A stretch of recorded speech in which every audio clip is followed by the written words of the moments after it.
డబ్బు, అనారోగ్యం, ఉద్యోగం, వ్యాపారం, అప్పులతో బాధపడుతున్నారా? మీకోసమే launch your future programme.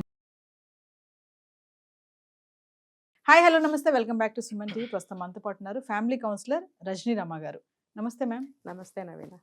Ma'am, మనం ప్రీవియస్ కొన్ని వీడియోలు చేసాం. 60-70 వయసు ఉన్న వాళ్ళు మళ్ళీ పెళ్ళిళ్ళు చేసుకుంటున్నారు, ఎందుకు అనేది కూడా చేసాము. కారణాలు ఏమేమి ఉంటాయి అనేసి, కొంతమంది తోడు కోసం, కొంతమంది డబ్బుల కోసం అనేసి, కొంతమంది సెక్యూరిటీ కోసం అని, ఇంకా కొంతమంది చెప్పుకుంటే రొమాన్స్ కోసం అని కూడా చెప్పుకున్నాం.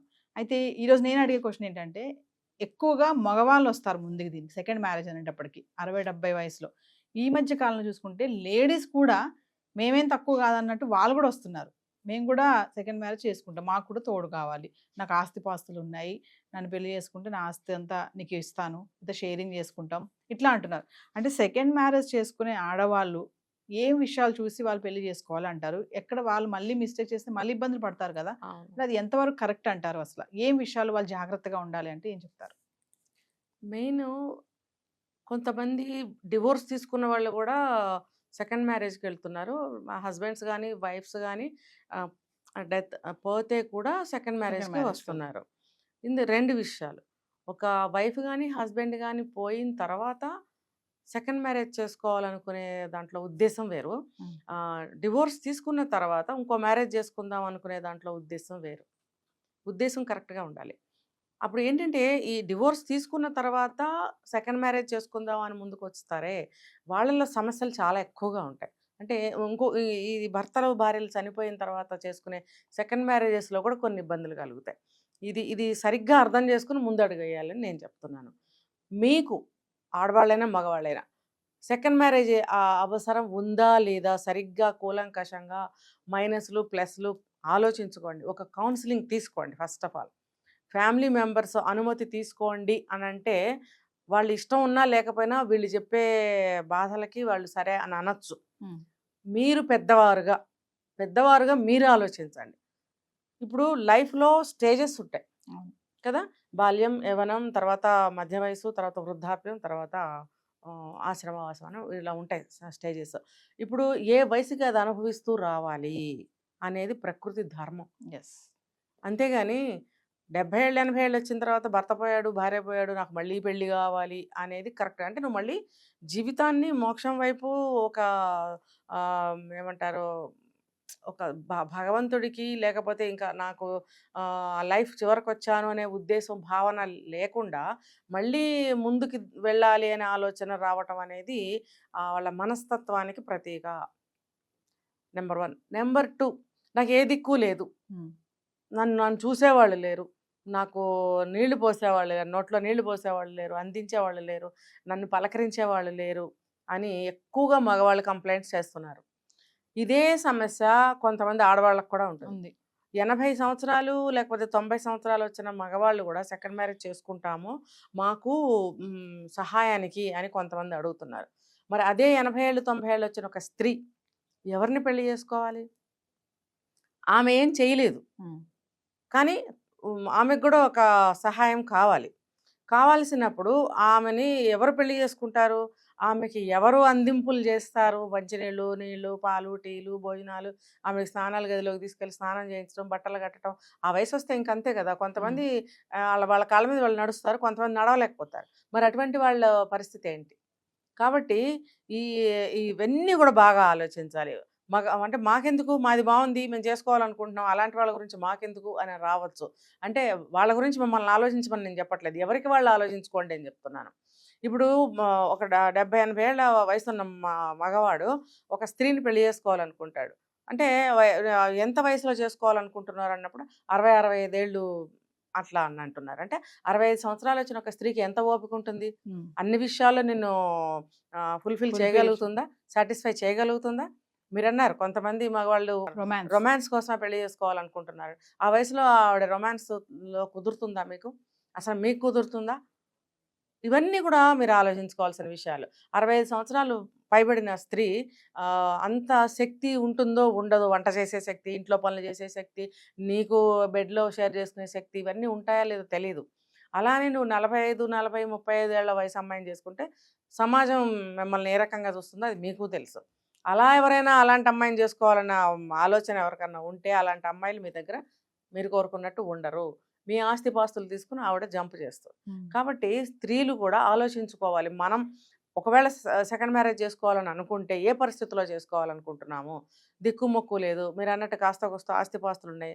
మమ్మల్ని ఒక ఒక చెట్టు నీడ కింద ఉంచినట్టుగా మమ్మల్ని ఉంచి ఏదో సమయానికి ఒక మనిషిని పెట్టుకొని వంట చేయించుకొని ఆయనతో పాటు నాకు కూడా ఒక ముద్ద పెట్టి షెల్టర్ ఇస్తే చాలు, నాకు ఒక మనిషి రక్షణ కావాలి అనుకున్న స్త్రీలు ఎవరన్నా ఉంటే మరి అలాంటి స్త్రీలను చేసుకుంటారా? ఇది ప్రశ్న.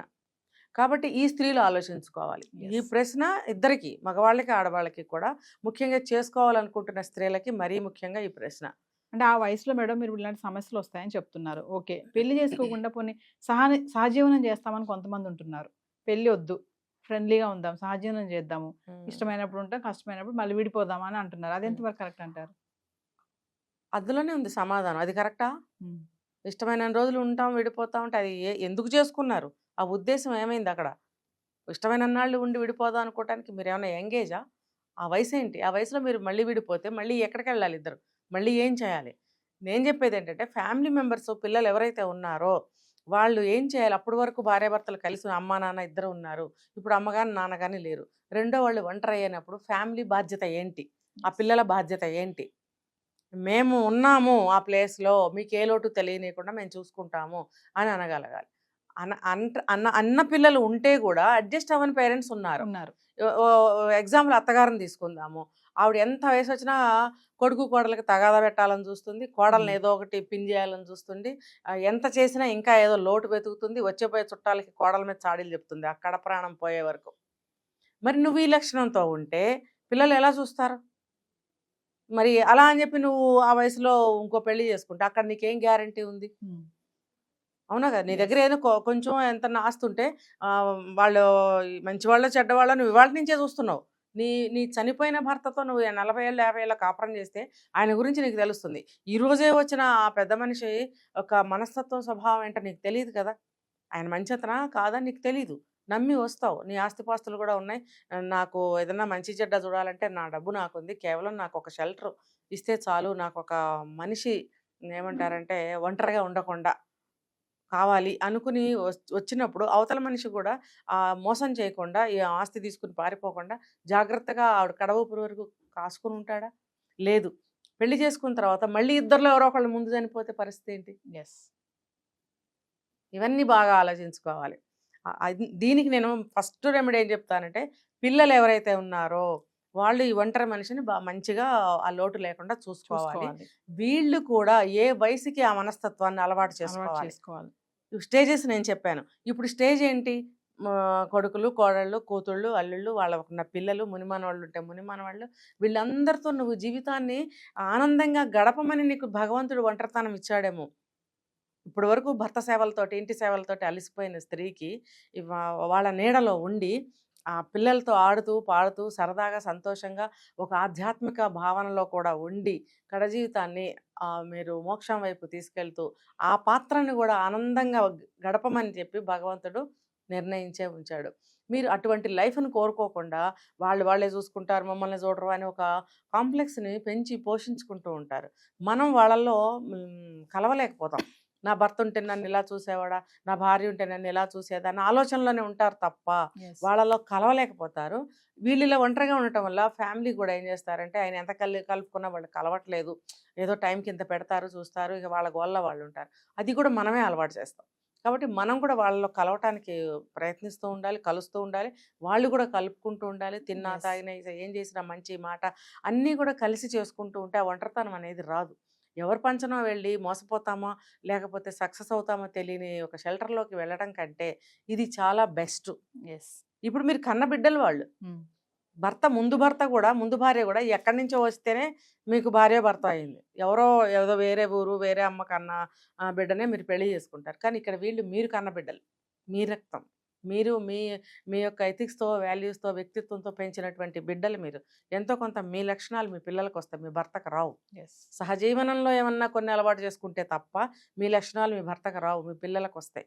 కాబట్టి తండ్రి అయినా తల్లి అయినా కాబట్టి మీరు మీ పిల్లలతో కలిసిమెలిసి ఆనందంగా కడ జీవితం గడపడానికి ప్రయత్నించాలి తప్ప మళ్ళీ ఇంకొక మ్యారేజ్కి వెళ్తే ఆవిడ ముసలావిడ ఉంటుంది, ఆవిడ ఆయనకి ఏం చేయలేదు, ఆయన ఆవిడకి ఏం చేయలేదు, ఇద్దరికి కలిపి రేపొద్దున్న ఇంకో ఎవరో వచ్చి చేసే స్థితి ఎప్పటికైనా వస్తుందా రాదా? ఎస్, ఖచ్చితంగా. ఇంకొకటి ఇద్దరిలో మళ్ళీ ఎవరో ఒకళ్ళు పోతే మళ్ళీ సేమ్ యాజ్ ఓల్డ్ స్టోరీ, మళ్ళీ సేమ్ రిపీట్ అవుతుంది.